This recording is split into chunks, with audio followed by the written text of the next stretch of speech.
Selamat pagi kawan-kawan semua. Kita di sini akan melakukan uji coba praktek simulasi penggunaan alat pemadam kebakaran atau apa. Di sini akan diperagakan oleh tim K3 dan tim security. Mungkin kita akan coba dulu cara penggunaannya lebih awal dulu. Di sini pertama pembukaan kuncinya, segel. Nah ini satu ya. Nah kemudian kita akan fokuskan ke arah api.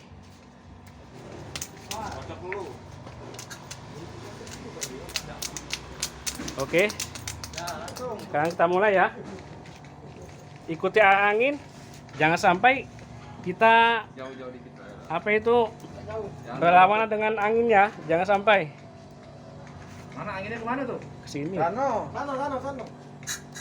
Oke ya, mulai. 1, 2, 3. Sampai habis tuh. Habis lah, kalau habis bagi-bagi.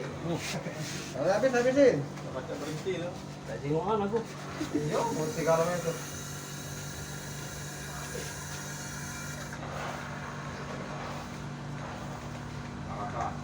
Nah, jadilah. Nah, gantian pula. Pak Wawan. Ini dulu. Budak lagi di jalan ada. Asik kesedot. Nah, ini sudah selesai penggunaan.